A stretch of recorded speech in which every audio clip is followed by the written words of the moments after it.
Hi, എല്ലാവർക്കും സൗമ്യ സുനിൽ കിച്ചണിലേക്ക് സ്വാഗതം. ഇന്ന് ഞാൻ ഉണ്ടാക്കാൻ പോകുന്നത് മസാല പൂരിയും അതുപോലെ ഉരുളക്കിഴങ്ങ് കറിയുമാണ്. അപ്പൊ അത് എങ്ങനെ ഉണ്ടാക്കേണ്ടതും അതിന് വേണ്ടുന്ന സാധനങ്ങൾ എന്തെല്ലാമാണെന്ന് നോക്കാം. ഇതിപ്പോ 2 കപ്പ് ഗോതമ്പ് പൊടിയായിട്ടുള്ളത്, അതിന്റെ കൂടെ 1/2 കപ്പ് റവ, പിന്നെ വേണ്ടുന്നത് മുളക് പൊടി 1 സ്പൂണ്, മഞ്ഞൾപ്പൊടി 1/4 സ്പൂണ്, ഒരു നുള്ള് കായം, ഒരു 1/2 സ്പൂണോളം ഗരം മസാല, ഒരു നുള്ള് ജീരകം, അതുപോലെ അയമോദകം, ഒരു നുള്ള് അയമോദകം. ഇത്രയും സാധനങ്ങളാണ് നമ്മൾ പൂരി ഉണ്ടാക്കാൻ വേണ്ടത്. പിന്നെ കുറച്ച് ഉപ്പ് ഇട്ട് കൊടുക്കണം, ആവശ്യത്തിന് വെള്ളം ഒഴിച്ച് കുഴച്ചെടുക്കണം. ഇത്രയാണ് നമ്മൾ പൂരി ഉണ്ടാക്കാൻ വേണ്ടുന്നത്. ഇനി നമ്മൾ ഉരുളക്കിഴങ്ങ് കറി ഉണ്ടാക്കാൻ വേണ്ടിയിട്ട് സാധനങ്ങൾ എന്തെല്ലാമെന്ന് നോക്കാം. അതിന് വേണ്ടുന്നത് ഒരു ഉള്ളി മുറിച്ചത്, അതുപോലെ 2-3 പച്ചമുളക്, 3-4 ഉരുളക്കിഴങ്ങ് ഇതുപോലെ സ്ക്വയർ രൂപത്തിൽ കട്ട് ചെയ്തത്, കുറച്ച് കറിവേപ്പില, അതുകൂടാതെ തേങ്ങാപ്പാൽ വേണം, പിന്നെ കുറച്ച് മഞ്ഞൾപ്പൊടി വേണം, ആവശ്യത്തിന് ഉപ്പ് വേണം, വെള്ളം. ഇത്രയും സാധനങ്ങളാണ് നമ്മൾ ഉരുളക്കിഴങ്ങ് കറി ഉണ്ടാക്കാൻ വേണ്ടി വേണ്ടുന്നത്. അതുകൂടാതെ നമ്മൾ പൂരി ഉണ്ടാക്കുമ്പോൾ പൂരിന്റെ കൂടെ അതിനകത്തോട്ട് ഇതുപോലെ ചെറുതായിട്ട് മുറിച്ച ഒരു ഉള്ളി, ഉരുളക്കിഴങ്ങ്, പച്ചമുളക്, ചെറിയ കറിവേപ്പില ഇതുപോലെ ചെറുതായി മുറിച്ചത്. കറിവേപ്പിലൊക്കെ പകരം മല്ലിയില ഉണ്ടെങ്കിൽ മല്ലിയില ഇട്ട് കൊടുക്കുക. ഈ മിശ്രിതെല്ലാം നമ്മൾ പൂരിയാക്കാൻ വേണ്ടി കുഴച്ചെടുക്കുമ്പോൾ അതിനകത്തോട്ട് ഇതെല്ലാം ഇട്ട് കൊടുക്കണം. അപ്പൊ ഇത്രയും സാധനങ്ങളാണ് നമുക്ക് മസാല പൂരിയും ആലു കറിയും ഉണ്ടാക്കാൻ വേണ്ടി വേണ്ടത്.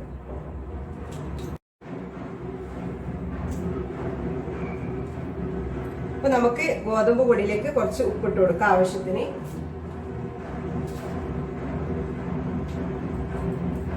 ഏകദേശം ഒരു 1/4 സ്പൂണോളം ഉപ്പ് വേണം. അതിനുശേഷം അതുപോലെ തന്നെ നമ്മൾ എടുത്തു വെച്ചിരിക്കുന്ന റവ ഇട്ട് കൊടുക്കാം.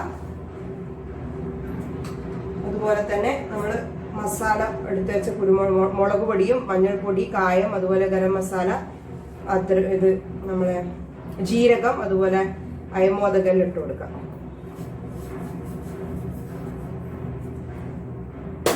ഇതിട്ട് കൊടുത്തിട്ട് ആദ്യം നല്ലതുപോലെ മിക്സ് ചെയ്തെടുക്കാം.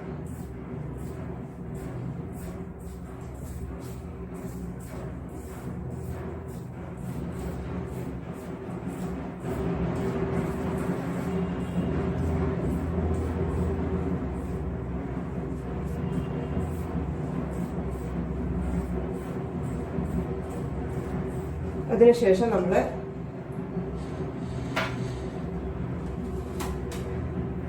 പച്ചമുളക്, കറിവേപ്പില, അതുപോലെ ഒരു ഉരുളക്കിഴങ്ങ് ഇതുപോലെ ഗ്രേറ്റ് ചെയ്തെടുത്തതാണ് അത്, അതുപോലെ ഒരു ഉള്ളി ചെറുതായിട്ട് അരിഞ്ഞത്, ഇതുപോലെ കൂടെ ഇട്ട് കൊടുത്ത് നല്ലതുപോലെ മിക്സ് ചെയ്ത് കൊടുക്കാം.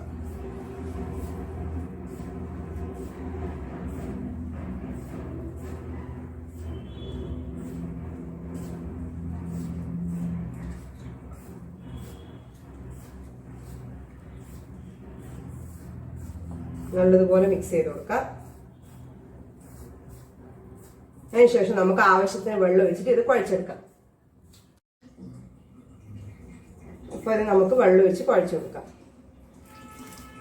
ആവശ്യത്തിന് നോക്കിയിട്ട് ആവശ്യത്തിനനുസരിച്ച് വെള്ളം ഒഴിച്ചു കൊടുത്താൽ മതി.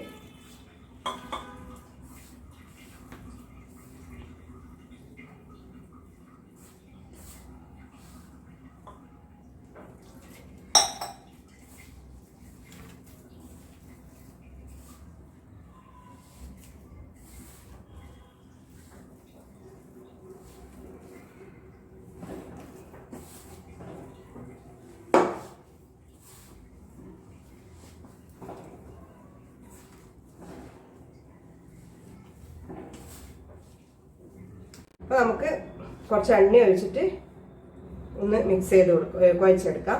അപ്പോൾ ഞാൻ ഏകദേശം 1 ഗ്ലാസ് വെള്ളം ഒഴിച്ചിനി. അപ്പോൾ എൻ്റെ കറക്റ്റ് പാകത്തിന് കുഴഞ്ഞു വന്നിട്ടുണ്ട്. അപ്പോൾ നിങ്ങൾ നോക്കിയിട്ട് ആവശ്യത്തിന് വെള്ളം ഒഴിച്ചിട്ട് വേണം കുഴച്ച് കൊടുക്കാൻ. ഞാനിപ്പോൾ ഒരു സ്പൂൺ എണ്ണ ഒഴിച്ചിട്ടുണ്ട്, 1 ടേബിൾ സ്പൂണിനടുത്ത് എണ്ണ ഒഴിച്ചിട്ടുണ്ട്.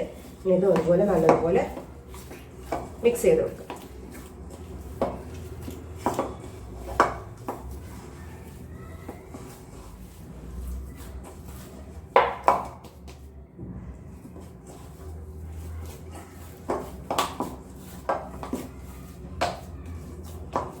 നല്ലതുപോലെ മിക്സ് ചെയ്ത് വന്നിട്ടുണ്ട്. ഇത് നമുക്കിനി അടച്ചു വെക്കാം. അടുത്തതായിട്ട് നമുക്ക് ഒരു പൂരിക്ക് വേണ്ടിയിട്ട് പരത്തിയെടുക്കാം. ഞാൻ വലിയ ഉണ്ടയാക്കിയിട്ട് അത് പരത്തി ചപ്പാത്തിക്ക് പരത്തുന്ന പോലെ വലുതായി പരത്തിയിട്ട് അതിനകത്ത് റൗണ്ട് ഇത് പാത്രം വെച്ചിട്ട് കട്ട് ചെയ്തെടുക്കുക ചെയ്യുന്നത്. അല്ലാതെ എല്ലാവർക്കും ഇങ്ങനെ നല്ല ഷേപ്പിൽ ചെയ്യാനാവുമെങ്കിൽ പൂരിൻ്റെ തന്നെ നല്ല ചെറിയ ഷേപ്പിൽ ചെയ്യാൻ പറ്റുന്നവർ റൗണ്ട് ഷേപ്പിലാവുമെങ്കിൽ ഇവർക്ക് അങ്ങനെ ചെയ്തെടുക്കാം. എനിക്ക് അങ്ങനെ റൗണ്ട് ഷേപ്പിൽ കിട്ടൂല, അതുകൊണ്ടാണ് ഞാൻ ഇങ്ങനെ ചെയ്യുന്നത്. അധികം നേരിയതാക്കി എടുക്കണ്ട. അധികം നേരിയതാക്കി എടുത്താൽ അത് ശരിക്കും പൊന്തി വരില്ല.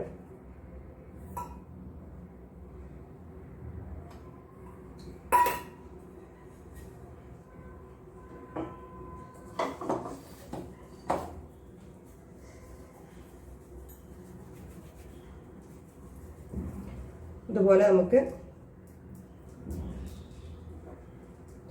എല്ലാം ഇതുപോലെ നമുക്ക് പരത്തി എടുത്തിട്ട് പൂരിയുടെ ഷേപ്പിൽ റൗണ്ട് ഷേപ്പിൽ കട്ട് ചെയ്തെടുക്കാം. ഇതിനടുത്ത് നമുക്ക് പൂരി എണ്ണ നല്ലതുപോലെ തിളച്ചിട്ടുണ്ട്. എണ്ണ ഞാൻ കുറച്ച് നേരത്തെ വെച്ചായിരുന്നു, അപ്പോൾ നല്ലതുപോലെ തിളച്ചിട്ടുണ്ട്. അപ്പോൾ നമുക്ക് അതിനകത്തോട്ട് പൂരി ഇട്ട് കൊടുക്കാം. എന്നിട്ട് ഫ്രൈ ചെയ്തെടുക്കാം.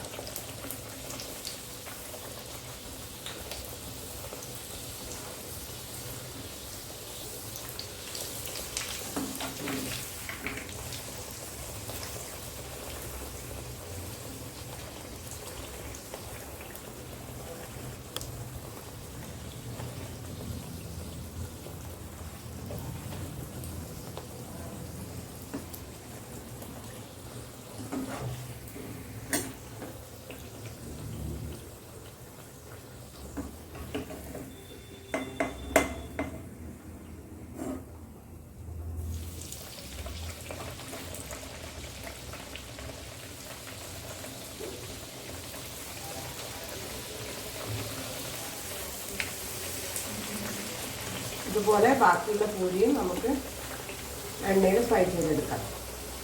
നമുക്ക് ഇനി ഉരുളക്കിഴങ്ങ് കറി ഉണ്ടാക്കിയെടുക്കാം. അതിന് വേണ്ടി പാത്രം ചൂടായി അതിനകത്തോട്ട് ഞാൻ കുറച്ച് എണ്ണ ഒഴിച്ചു കൊടുക്കുന്നുണ്ട്. എണ്ണ ഒന്ന് ചൂടാവട്ടെ. അതിനുശേഷം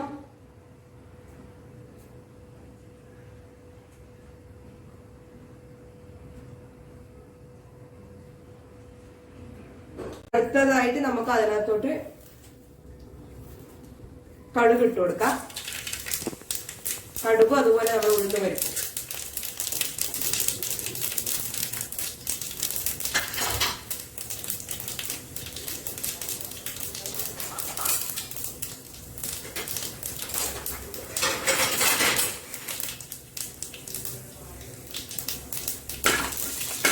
നല്ലതുപോലെ കടുക് പൊട്ടി അതുപോലെ ഉഴുന്ന് പരിപ്പ് ഒന്ന് ബ്രൗൺ കളർ ആയിട്ടുണ്ട്. ഇനി അതിനകത്തോട്ട് നമുക്ക്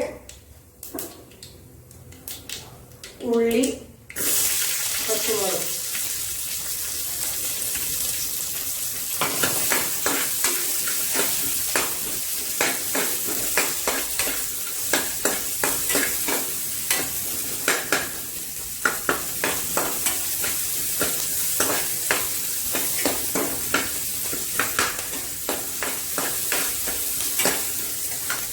വഴണ്ട് വന്നിട്ടുണ്ട്. ജസ്റ്റ് ഒന്ന് വഴണ്ടാൽ മതി. അതിനകത്തോട്ട് ആവശ്യത്തിന് ഉപ്പ് ഇട്ട് കൊടുക്കാം.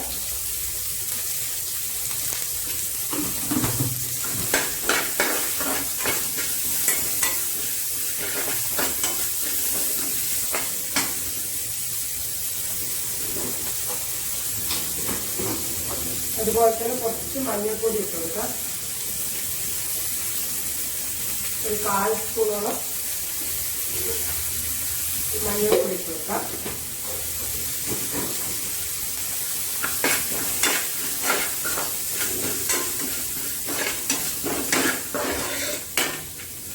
ഇനി ഇതിനകത്തോട്ട് ഉരുളക്കിഴങ്ങും കറിവേപ്പിലയും ഇട്ട് കൊടുക്കാം.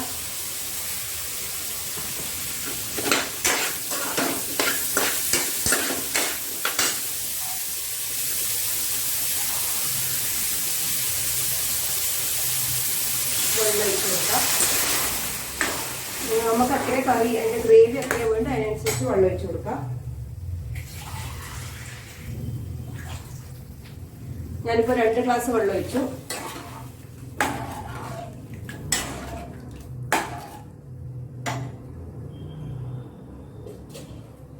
ഇത് നല്ലതുപോലെ തിളച്ചതിന് ശേഷം സിമ്മാക്കിയിട്ട് ഒരു 10-15 മിനിറ്റ് അടച്ചു വെച്ച് വേവിക്കാം. ഈ സമയത്ത് ഉപ്പ് നോക്കിയിട്ട് വേണമെങ്കിൽ ആവശ്യത്തിന് ഉപ്പ് ഇട്ട് കൊടുക്കണം. ഇത് നല്ലതുപോലെ തിളക്കട്ടെ. അപ്പൊ ഇനി നമുക്കിത് അടച്ചു വെച്ചിട്ട് ഒരു 15 മിനിറ്റ് ശേഷം 15 മിനിറ്റ് സിമ്മിൽ വെച്ച് വേവിച്ചെടുക്കാം. അപ്പൊ നമ്മുടെ ഉരുളക്കിഴങ്ങ് വെന്തിട്ടുണ്ട് നല്ലതുപോലെ. അപ്പൊ അതൊന്ന് ജസ്റ്റ് ഒന്ന് നല്ലോണം ഉടക്കണ്ട, ജസ്റ്റ് ഒന്ന് കയ്യിലെ കൊണ്ടൊന്ന് പ്രസ് ചെയ്ത് കൊടുക്കാറില്ല. ഒരു കറിക്കൊരു ചെറിയ കൊഴുപ്പ് കിട്ടാൻ വേണ്ടിയിട്ട് ജസ്റ്റ് ഒന്ന് ഉടച്ചു കൊടുക്കാം.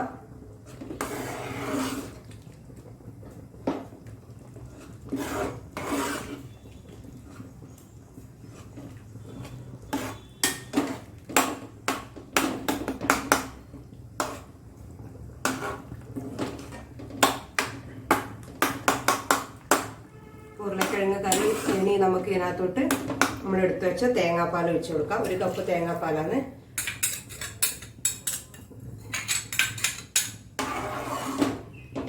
കറി കുറച്ച് ഗ്രേവി ആയിട്ട് തന്നെ എടുത്തത്. കുറച്ച് കറി അധികം വേണ്ടെങ്കിൽ അതിനനുസരിച്ച് വെള്ളം ഒഴിച്ചു കൊടുത്താൽ മതി. കുറച്ച് വെള്ളം ഒഴിച്ചു കൊടുത്താൽ മതി. 2 ഗ്ലാസ് വെള്ളം ഒഴിച്ചു കൊടുത്തത് 1 ഗ്ലാസ് വെള്ളം ഒഴിച്ചു കൊടുത്താൽ മതി. ഇത് നല്ലോണം ഒന്ന് തിളക്കട്ടെ, ജസ്റ്റ് ഒന്ന് തിളക്കട്ടെ. ഈ സമയത്ത് ഉപ്പ് നോക്കിയിട്ട് വേണമെങ്കിൽ ഇട്ട് കൊടുക്കണം.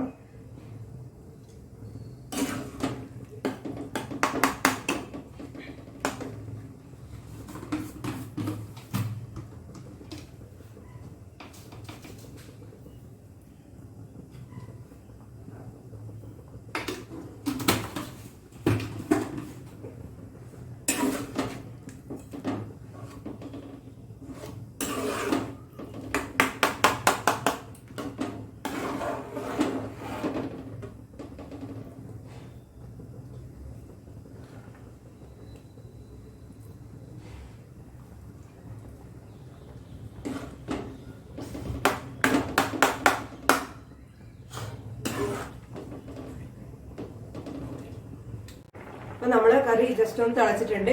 ഉരുളക്കിഴങ്ങ് കറി റെഡി ആയിട്ടുണ്ട്. നമുക്ക് ഇതിനകത്തോട്ട് കുറച്ച് ഓൾറെഡി എണ്ണ ഒഴിച്ചിരുന്നു, പക്ഷെ എന്നാലും മുകളിലൂടെ കുറച്ച് വെളിച്ചെണ്ണ കുറച്ചൊന്ന് ഒഴിച്ചു കൊടുക്കാം. നമുക്ക് ഓഫ് ചെയ്ത് ഒരു ചെറിയ ബൗളിലേക്ക് മാറ്റിയെടുക്കാം. അടുത്തതായിട്ട് നമുക്ക് പൂരി പരത്തിയെടുക്കാം. അപ്പൊ നമ്മളെ മസാല പൂരിയും ഉരുളക്കിഴങ്ങ് കറിയും റെഡി ആയിട്ടുണ്ട്. ഇതെല്ലാവരും വീട്ടിൽ ട്രൈ ചെയ്ത് നോക്കണം. ഇഷ്ടമായെങ്കിൽ ലൈക്ക് ചെയ്യണം, ഷെയർ ചെയ്യണം, സബ്സ്ക്രൈബ് ചെയ്യണം. അതുപോലെ തൊട്ടടുത്ത ബെല്ലൈക്കൺ കൂടെ പ്രസ് ചെയ്ത് കൊടുക്കണം. താങ്ക്